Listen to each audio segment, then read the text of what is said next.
Welcome to target with AK education channel. दोस्तों, हमारे YouTube channel में आप सभी लोगों का स्वागत है। आज हम आप लोगों को एक इम्पॉर्टेंट टॉपिक के बारे में बताने वाले हैं। हमारा आज का जो टॉपिक है वो है द रिवोल्ट ऑफ 1857। 1857 की क्रांति। 1857 की क्रांति के बारे में आप लोगों को बताने वाले हैं। इसमें आप लोगों को बताएंगे 1857 की क्रांति में किसने कहाँ से विद्रोह किया था, तत्कालिक कारण क्या था और इसका प्रभाव क्या पड़ा, और यही सब हम आप लोगों को इस वीडियो में बताने वाले हैं। तो आइए वीडियो को शुरू करते हैं। सबसे पहले हम बताते हैं आप लोगों को कि 1857 का विद्रोह की शुरुआत कहाँ से हुई थी। 1857 का विद्रोह की घोषणा जो हुई थी वो 31 मई 1857 को समय से पहले शुरुआत हुई थी। ये 10 मई 1857 को मेरठ में पहली बार ये हुआ था। कहाँ पर? 10 मई 1857 को मेरठ में हुआ था। 10 मई 1857 को मेरठ में। इसका राजनीतिक कारण क्या था? दोस्तों, कोई भी विद्रोह होता है तो उसका कोई ना कोई कारण होता है। तो इसका राजनीतिक कारण था एक, और एक तात्कालिक कारण था। तो इसका जो राजनीतिक कारण था वह डलहौजी की हड़प नीति, डॉक्ट्रिन ऑफ लैप्स। यह एक उस समय के, उससे पहले के 1857 की क्रांति के समय से पहले के जो हमारे गवर्नर जनरल थे लॉर्ड डलहौजी, ये लॉर्ड डलहौजी ने एक सिद्धांत दिया था, डॉक्ट्रिन ऑफ लैप्स, हड़प नीति। ये भी एक कारण था राजनीतिक। और 1835 के बाद बहादुर शाह जफर का अंग्रेजों द्वारा सम्मान बंद कर दिया गया। 1835 के बाद बहादुर शाह जफर जो मुगल शासक थे, अंतिम मुगल शासक बहादुर शाह जफर या बहादुर शाह जफर द्वितीय, ये अंग्रेजों के द्वारा इन्हें सम्मान देना बंद कर दिया गया। ये भी एक राजनीतिक कारण था। और नाना साहब की पेंशन बंद हो गई। भारतीयों को नौकरी देने में भेदभाव किया जाने लगा। ये तो राजनीतिक कारण हो गए। लेकिन तत्कालिक कारण क्या थे? तत्कालिक कारण यह था कि लॉर्ड कैनिंग के काल में सैनिकों को एक ऐसे कारतूस का प्रयोग करना पड़ा। उस समय लॉर्ड कैनिंग क्या थे? लॉर्ड कैनिंग जो थे वायसराय थे, जिसमें सैनिकों को गाय और सूअर की चर्बी लगी थी। वह कारतूस जो दिया गया उन्हें, उसमें गाय और सूअर की चर्बी लगी हुई थी।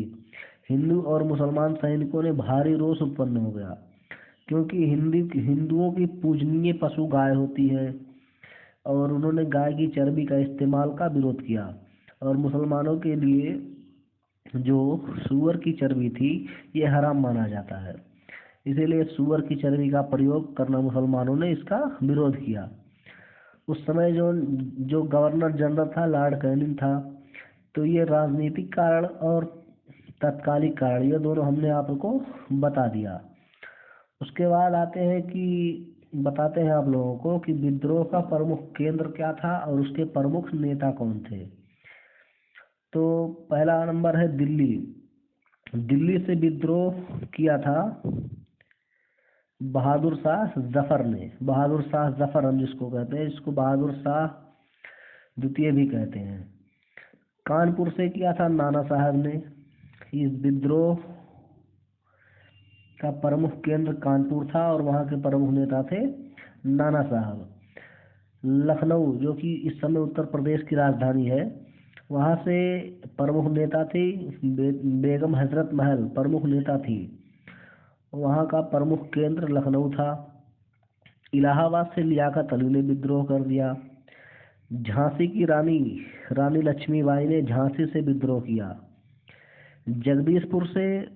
जगदीशपुर बिहार में पड़ता है, ये कुंवर सिंह ने किया। कुंवर सिंह ने वहां से विद्रोह कर दिया। बरेली, जो कि यूपी में पड़ता है, वहां से खान बहादुर ने विद्रोह कर दिया। फैजाबाद भी उत्तर प्रदेश में है, ये यहाँ से मौलवी अहमदुल्ला ने विरोध किया। विद्रोह शुरू कर दिया। गोरखपुर से गंगाधर सिंह ने, ये भी उत्तर प्रदेश में है। फर्रुखाबाद से नवाब तफज्जल हुसैन ने विद्रोह कर दिया। सुल्तानपुर से शहीद हसन ने विद्रोह किया। सुल्तानपुर से शहीद हसन ने विद्रोह कर दिया। अगला जो केंद्र था वह संभलपुर था। संभलपुर से सुरेंद्र भाई ने कर दिया। सुरेंद्र भाई संभलपुर से विद्रोह की शुरुआत कर दी। हरियाणा से राव तुलाराम ने विद्रोह किया। और मथुरा से देवी सिंह ने विद्रोह किया 1857 की क्रांति का। मेरठ से कदम सिंह ने विद्रोह कर दिया। और सागर से शेख रमजान ने विद्रोह कर दिया। गढ़मंडला से शंकर शाह एवं राजा ठाकुर प्रसाद ने 1857 की क्रांति का विद्रोह की शुरुआत कर दी। रायपुर से नारायण सिंह ने विद्रोह की शुरुआत की थी। अगला आता है मंदसौर से शहजादा हुमायूं, जिसका नाम फिरोज शाह था, शहजादा हुमायूं ने विद्रोह किया। अगला आता है अन्य क्षेत्रों से, यहाँ से भी कई जगह से विद्रोह प्रदर्शन हो गए थे।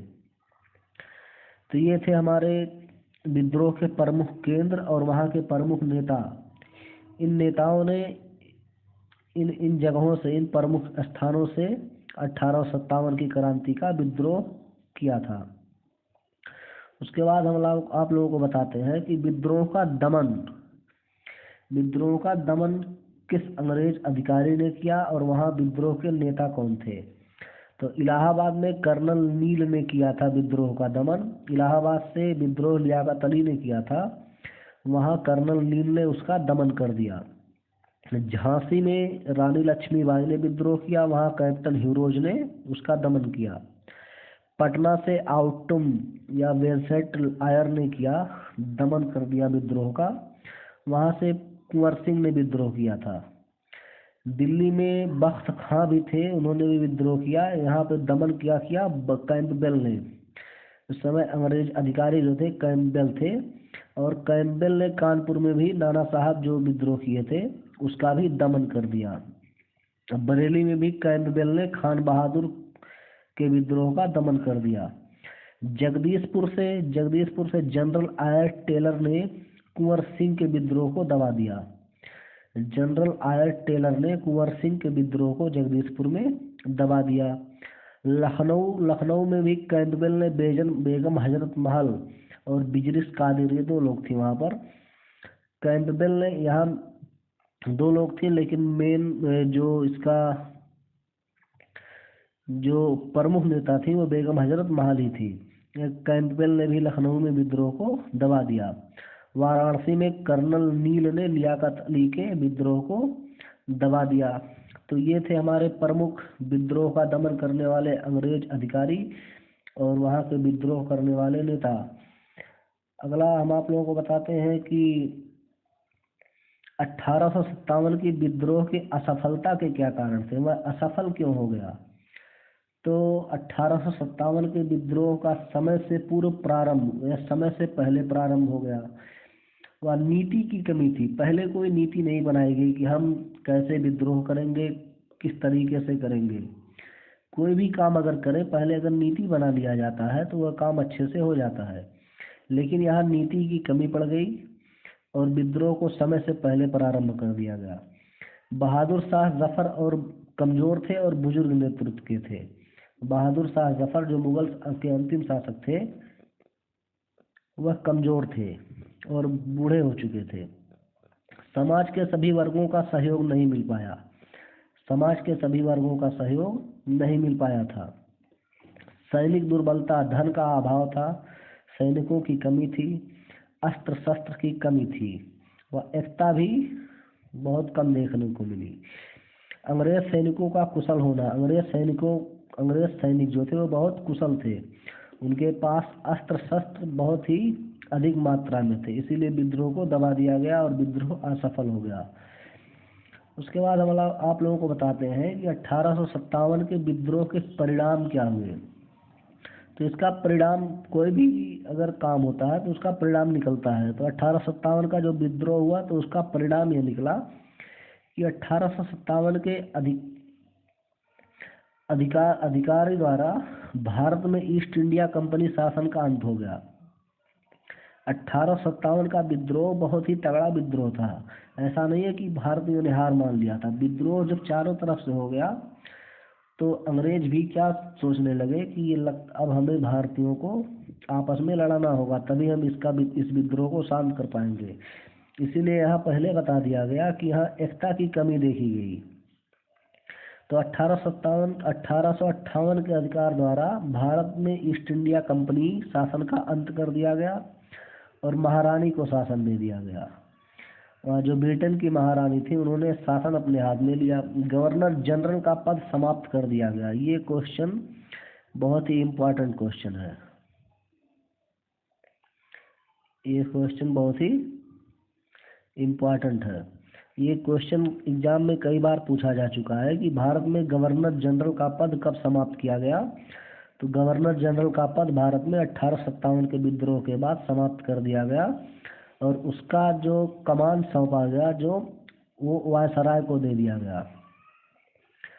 तो भारत के पहले वायसराय कौन थे? तो लॉर्ड कैनिंग हो जाएंगे। भारत के पहले वायसराय कैनिंग थे।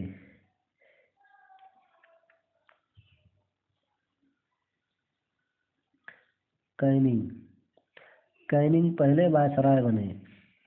1857 के अधिकार के तहत भारत राज्य सचिव पद बनाया गया। उसके बाद विद्रोह का परिणाम ये हुआ कि भारत के राज्य में सचिव का पद बना दिया गया कि अब हर राज्य में एक सचिव होगा। भारतीयों में राष्ट्रीय भावना जागृत हुई, मतलब भारतीयों में राष्ट्र के प्रति भावना जागने लगी कि हमें अपने राष्ट्र के प्रति कुछ करना है। स्वतंत्रता की अलग जगी कि अब हमें अंग्रेजों से आज़ाद होना है। एकता और संगठन, यहाँ एकता की कमी के कारण और लोग हार गए, लेकिन उसके बाद सब लोग सोचने लगे कि अगर हमारे पास एकता होती, हमारा संगठन मजबूत होता, तो हम लोग 1857 में ही आज़ाद हो जाते। तो इन सब पर बल दिया गया, एकता और संगठन को बल मिलने लगा। तो ये 1857 के कारण थे, विद्रोह के असफलता के कारण थे, उसका परिणाम था। और प्रमुख नेता थे, उसका दमन किसने किया ये भी हमने आप लोगों को बता दिया। तो दोस्तों, ये 1857 का विद्रोह का जो वीडियो है, अगर आपको पसंद आया हो तो वीडियो को शेयर करें, लाइक करें, सब्सक्राइब करें